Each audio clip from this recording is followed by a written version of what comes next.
അമ്മൂസ് kitchen റെസിപ്പിയിൽ ചെയ്യുന്ന ഒരു recipe എന്ന് പറയുന്നത് ഇന്നത്തെ നമ്മുടെ ഒരു കുസ്ക പ്ലെയിൻ ബിരിയാണി ആയിരുന്നു. അപ്പോൾ അത് നമുക്ക് എങ്ങനെയാണ് ചെയ്യണമെന്ന് നമുക്ക് നോക്കാം. ഈ ബിരിയാണിയെ കുറിച്ച് പറയുകയാണെങ്കിൽ ഇതിന് പ്രത്യേകിച്ച് നമുക്ക് ചിക്കനോ അതുപോലെ മുട്ടയോ അങ്ങനെയൊന്നും ആവശ്യമില്ല. കാരണം ഇത് പ്ലെയിനായിട്ട് തന്നെ നമുക്ക് കഴിക്കാൻ പറ്റുന്ന ഒരു ബിരിയാണി റൈസാണ്. ഇത് പല രീതിയിൽ ഉണ്ടാക്കുന്നുണ്ട്. അപ്പോൾ നമുക്കിന്നത് കുസ്ക പ്ലെയിൻ ബിരിയാണിയാണ് നമ്മളിന്ന് ഉണ്ടാക്കുന്നത്. അപ്പോൾ അതിന് വേണ്ടിയിട്ട് ബാസ്മതി റൈസ് എടുത്തിട്ടുണ്ട്. ഈ റൈസ് എടുക്കുന്നതിനേക്കാൾ മുമ്പ് നമ്മളിത് ചെയ്യുന്നത് നമ്മളിത് കുക്കറിലാണ് നമ്മളിന്ന് നമ്മുടെ ഈ ബിരിയാണി റൈസ് തയ്യാറാക്കുന്നത്. അപ്പോൾ അതിന് വേണ്ടി ഇൻഗ്രീഡിയൻസ് നമുക്കപ്പോൾ ഇതിലേക്ക് ഒരു ഗ്രേവി ആവശ്യമാണ്. അപ്പോൾ അതിന് വേണ്ടിയിട്ട് ഞാൻ ഇവിടെ ഒരു 3-4-5 തന്നെ ചെറിയ ഉള്ളി എടുത്തിട്ടുണ്ട്. പിന്നെ 2 പച്ചമുളക് എടുത്തിട്ടുണ്ട്. ഒരു കുഞ്ഞു കഷ്ണം ഇഞ്ചി എടുത്തിട്ടുണ്ട്. വെളുത്തുള്ളിയുടെ അല്ലി എടുത്തിട്ടുണ്ട്. പിന്നെ കുറച്ച് മല്ലിയിലയും പുതിനയിലും എടുത്തിട്ടുണ്ട്. പിന്നെ ഒരു തക്കാളി എടുത്തിട്ടുണ്ട്. ഇത് മാത്രം നമുക്ക് ചെയ്യാനായിട്ട് നമുക്ക് വേണ്ടത്. അപ്പോൾ അതിന് വേണ്ടിയിട്ട് പിന്നെ സവോളയും ബാക്കിയുള്ള മസാലകളും നമുക്ക് അടുത്ത സ്റ്റെപ്പിലാണ് ആവശ്യമുള്ളൂ. അപ്പം നമ്മളൊരു പാൻ അടുപ്പത്ത് വെച്ചിട്ടുണ്ട്. അപ്പോൾ ഗ്യാസ് ഒന്ന് കത്തിക്കാം. നമുക്കിതൊന്ന് ചൂടാവുന്ന വരെ ഒന്ന് വെയിറ്റ് ചെയ്യാം. അപ്പോൾ നമുക്കിതൊക്കെ ഇതൊക്കെ ഒന്ന് വറുത്തെടുക്കണം. നമുക്ക് അതിന് വേണ്ടിയിട്ടാണ് കേട്ടോ നമ്മളൊരു ഗ്രേവി തയ്യാറാക്കാണ്ട്. ഇത് ശരിക്കും നല്ല സൂപ്പർ ടേസ്റ്റാണ് കുസ്ക പ്ലെയിൻ ബിരിയാണി എന്ന് പറയുമ്പോൾ. ഇപ്പോൾ നമ്മൾ പാൻ നന്നായി ചൂടായിട്ടുണ്ട്. അപ്പോൾ നമുക്ക് ഇടയ്ക്ക് ഓയിൽ ഒഴിച്ച് കൊടുക്കാം. ഇഷ്ടമുള്ള ഓയിൽ ഒഴിച്ച് കൊടുക്കാം കേട്ടോ. നമ്മുടെ ഓയിൽ ചൂടായിട്ടുണ്ട്. അപ്പോൾ നമുക്ക് നമ്മുടെ അതിൽ ഓയിൽ ഒഴിച്ചിട്ട് അപ്പോൾ ഒരു കുഞ്ഞു കഷ്ണം ഇഞ്ചി ഇട്ട് കൊടുക്കാം. ഞാൻ കട്ട് ചെയ്യാനാണ് ഇട്ട് കൊടുക്കുന്നത്. കാരണം നമുക്ക് അരച്ചെടുക്കാനും കുഴപ്പമില്ല. പിന്നെ നമുക്കിതിലേക്ക് ഇതിലേക്ക് നമുക്ക് വെളിച്ചെണ്ണ ഇട്ട് കൊടുക്കാം.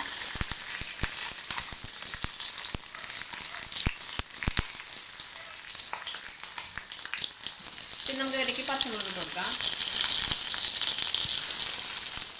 നമുക്ക് തക്കാളി ഇട്ട് കൊടുക്കാം.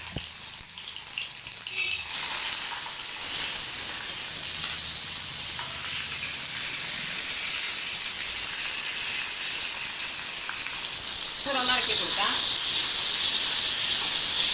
അതിന് ശേഷം നമുക്ക് ഈ മല്ലിയിലും പുതിനയിലും ഇടാം. അത് നമുക്ക് ഇതിലേക്ക് ഇട്ട് കൊടുക്കാം. നന്നായിട്ടൊന്ന് ഇളക്കി കൊടുക്കാം. ഒരു 5 മിനിറ്റ് ഇളക്കി കൊടുക്കാം കേട്ടോ. മുറിച്ച് ഇട്ടാൽ മതി. ഇങ്ങനെ മുറിച്ച് നന്നായിട്ടൊന്ന് ഇളക്കി കൊടുക്കാം. നമ്മുടെ ഇതായിട്ടുണ്ട്. നമുക്കത് ഗ്യാസ് ഓഫ് ചെയ്യുക. ഇതൊന്ന് ചൂടാറിയതിന് ശേഷം മിക്സിയുടെ ജാറിലിട്ടിട്ട് നന്നായിട്ടൊന്ന് പേസ്റ്റ് പോലെ അരച്ചെടുക്കാം. വെള്ളം ചേർക്കാതെ വേണം നമ്മളത് അരച്ചെടുക്കാം കേട്ടോ. അപ്പോൾ നമ്മളിത് ചൂടാറാൻ വെച്ചിരിക്കണത് ഇപ്പോൾ ചൂടാറിയിട്ടുണ്ട്. അപ്പോൾ നമുക്കത് അതിലേക്ക് ഇടാം. എന്നിട്ട് നല്ല ഫൈനായിട്ട് അരച്ചെടുക്കാം. വെള്ളം ചേർക്കാതെ വേണം അരച്ചെടുക്കാനായിട്ട്.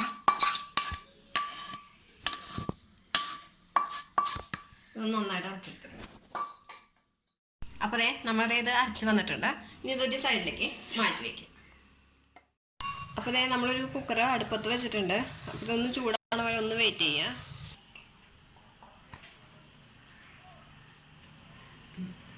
അപ്പോൾ ഇതിലേക്ക് നമുക്ക് 1 ടീസ്പൂൺ നെയ്യ് ഒഴിച്ച് കൊടുക്കാം.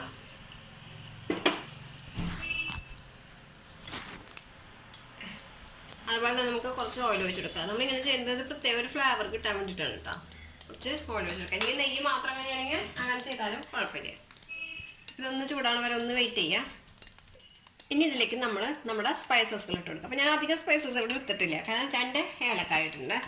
ഇതുപോലെ തന്നെ ഒരു കുഞ്ഞു കഷ്ണം പട്ട, അതുപോലെ തന്നെ തക്കോലത്തിൻ്റെ ഒരു 3 എണ്ണം ഇട്ടിട്ടുണ്ട്. ഇതുപോലത്തെ പകുതിയാണ് എടുത്തിരിക്കുന്നത്.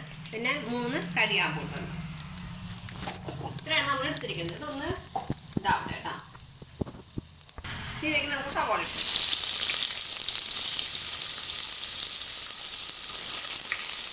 ഒരു മീഡിയം സവാളയാണ് ഞാൻ എടുത്തിരിക്കുന്നത്. ഇതുപോലെ സ്ലൈസ് ആയിട്ട് അരിഞ്ഞിട്ടുണ്ട്.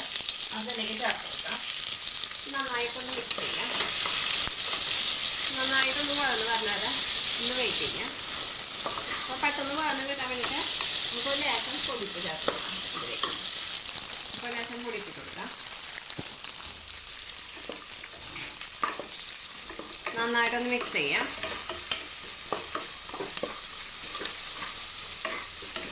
നന്നായിട്ട് മിക്സ് ചെയ്യാം. ഇനി നമ്മൾ ഈ സവാളയൊക്കെ നന്നായിട്ടൊന്ന് വഴന്ന് വരുന്നവരെ ഒന്ന് വെയിറ്റ് ചെയ്യാം. ഒന്ന് വഴന്ന് വരട്ടെ. ഇതിലേക്ക് നമുക്ക് ഒരു 1/4 ടീസ്പൂണോളം മഞ്ഞൾപ്പൊടി ചേർത്ത് കൊടുക്കാം. മഞ്ഞൾപ്പൊടി ചേർത്തിട്ട് നന്നായിട്ടൊന്ന് വഴട്ടെ. കാരണം മഞ്ഞൾപ്പൊടിയുടെ പച്ചമുളകൊന്ന് മാറട്ടെ. നന്നായിട്ടൊന്ന് വഴറ്റി കൊടുക്കാം.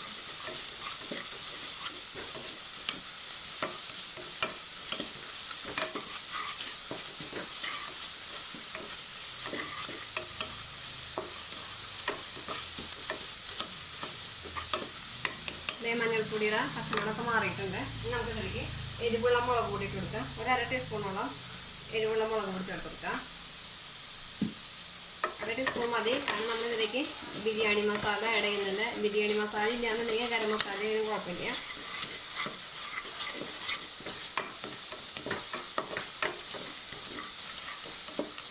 മുളക് പൊടിയുടെ പച്ചമുളക് മാറുന്നതിന് ഇട്ട് കൊടുക്കാം. 1.5 ടീസ്പൂണോളം മസാലപ്പൊടി ഇട്ട് കൊടുക്കാം. ബിരിയാണി മസാലപ്പൊടി ഉണ്ടല്ലോ അത് ചേർത്ത് കൊടുക്കാം. നന്നായി ഒന്ന് മിക്സ് ചെയ്യാം. അതിനുശേഷം നമ്മളിവിടെ അരച്ച് വെച്ചിരിക്കുന്ന ഗ്രേവി ഉണ്ടല്ലോ അത് ഇതിലേക്ക് ചേർക്കാം.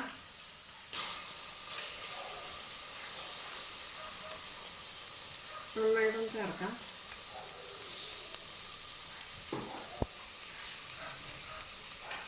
നന്നായിട്ടൊന്ന് മിക്സ് ചെയ്യാം.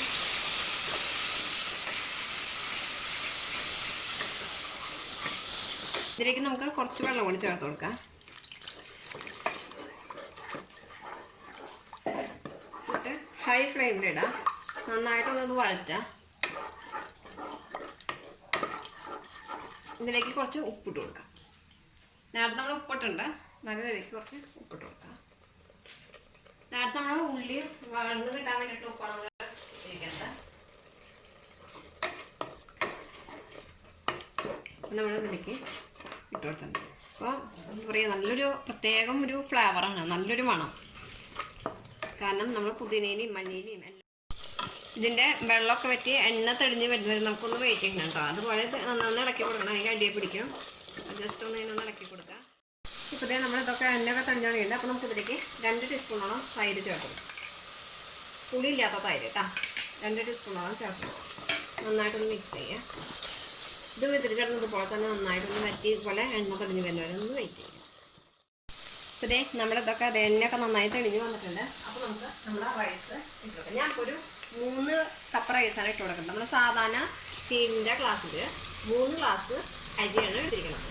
ബസ്മതി റൈസാണ് എടുത്തിരിക്കുന്നത് കേട്ടോ. അപ്പോൾ നിങ്ങൾ അരി എടുക്കുമ്പോൾ എപ്പോഴും ശ്രദ്ധിക്കുക, നമുക്ക് കൈവളക്കുള്ള അരി വേണം എടുക്കാനായിട്ട്. കാരണം എന്താ വെച്ച് കഴിഞ്ഞാൽ നമ്മൾ എപ്പോഴും വാങ്ങിക്കുന്ന ഒരേ ബ്രാൻഡിലുള്ള അരി വാങ്ങിക്കാൻ ശ്രമിക്കുക.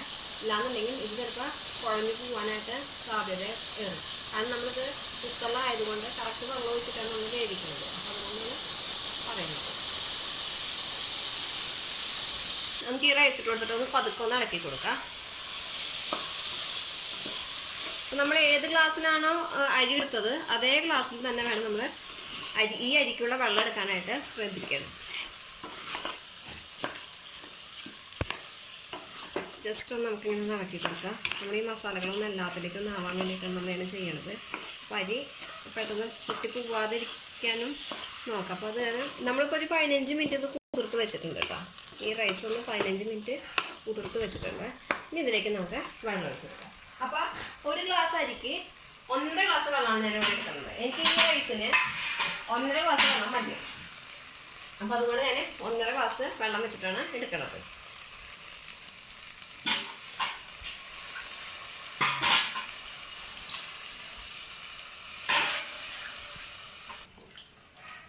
സാധാരണ നമ്മൾ 1 ഗ്ലാസ് അരിക്ക് 2 ഗ്ലാസ് വെള്ളം എന്ന കണക്കിനാണ് നമ്മൾ എടുക്കുന്നത്. പക്ഷേ എനിക്ക് ഈ അരിക്ക് 1.5 ഗ്ലാസ് വെള്ളം വരിക. അപ്പോൾ നിങ്ങൾ ഏത് അരി, അതാണ് നമ്മൾ സ്ഥിരം വാങ്ങിച്ച് പരിചയമുള്ള അരി ആകുമ്പോഴാണ് നമുക്ക് അരിക്ക് എത്ര വെള്ളം വേണ്ടി വരുന്ന അറിയാം. അപ്പോൾ ആദ്യം നിങ്ങൾ എങ്ങനത്തെ അരിയാണ് എടുക്കണമെങ്കിൽ അതിനനുസരിച്ച് വെള്ളം ഒഴിക്കാനായിട്ട് ശ്രദ്ധിക്കണം. അല്ലെങ്കിൽ ഇത് ആകെ കുഴഞ്ഞു പോകും. ഈ സമയത്ത് നമുക്ക് ഉപ്പൊക്കെ നോക്കാം. ഉപ്പ് പോരെങ്കിൽ ഉപ്പിട്ട് കൊടുക്കാം. കാരണം റൈസിന് കൂടി ചേർത്തിട്ട് വേണം നമ്മൾ ഉപ്പിടാനായിട്ട്. അപ്പോൾ ഉപ്പ് ഒരു പൊടിക്ക് മുന്നിട്ട് നിന്നാലാണ് റൈസിൽ ഉപ്പ് പിടിക്കുള്ളൂ. തിളക്കണ വരെ ഒന്ന് വെയിറ്റ് ചെയ്യാം. അപ്പോൾ നമ്മുടെ റൈസ് നന്നായിട്ട് കുക്കറിൻ്റെ മൂടി അടയ്ക്കണേക്കാളും മുൻപ് നമുക്ക് കുറച്ച് പുതിനയിലയും മല്ലിയിലയും ഒന്ന് നമുക്ക് ഇതിലേക്ക് ഇടാം. അപ്പോൾ എന്നിട്ട് നമുക്ക് കുക്കറിൻ്റെ മൂടി മീഡിയം ഫ്ലെയിമിൽ വെച്ചിട്ട് ഒരു വിസിൽ വന്നാൽ മതി.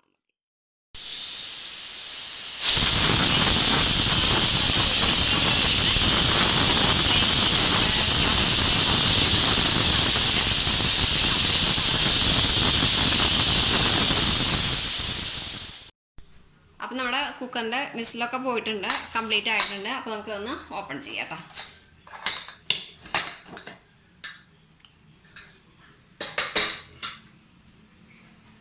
അപ്പോൾ നമ്മുടെ റൈസ് ഇവിടെ തയ്യാറായിട്ടുണ്ട്. അപ്പോൾ ഇതുപോലത്തെ വല്ല കോർക്കോ എന്തെങ്കിലും ഉപയോഗിച്ചിട്ട്, ഇത് നല്ല ചൂടോടെ ആകുമ്പോൾ പൊട്ടും. അപ്പോൾ പതുക്കെ എടുക്കാനേ പാടുള്ളൂ ഈ റൈസ്. കണ്ടോ, നന്നായിട്ട് വന്നിട്ടുണ്ട്. അപ്പോൾ പതുക്കെ കണ്ടോ, ഇങ്ങനെ വേണം നമ്മുടെ റൈസ് എടുക്കാൻ വേണ്ടിയിട്ട്. പതുക്കെ ഇത് എടുത്തുകൊണ്ടിരിക്കുക. ഇപ്പം നോക്കും, നമ്മുടെ റൈസ് ഒട്ടും കുഴയാതെ തന്നെയാണ് നമുക്ക് നന്നായിട്ട് വെന്ത് കിട്ടിയിട്ടുണ്ട് നമ്മുടെ റൈസ്. അപ്പോൾ എളുപ്പമാണ്, വളരെ എളുപ്പത്തിൽ ചെയ്യാൻ പറ്റുന്ന ഒരു റൈസാണ് നമ്മുടെ കുസ്ക റൈസ്, അതായത് ബിരിയാണി റൈസ്. പ്ലെയിൻ ബിരിയാണിയാണ്, വളരെ ടേസ്റ്റ് ആയിട്ടുള്ള ബിരിയാണിയാണ്. അപ്പോൾ ഈ വീഡിയോ നിങ്ങൾക്ക് ഇഷ്ടപ്പെട്ടെന്ന് ഞാൻ വിചാരിക്കുന്നു. അപ്പോൾ അടുത്ത വീഡിയോ ആയിട്ട് നമുക്ക്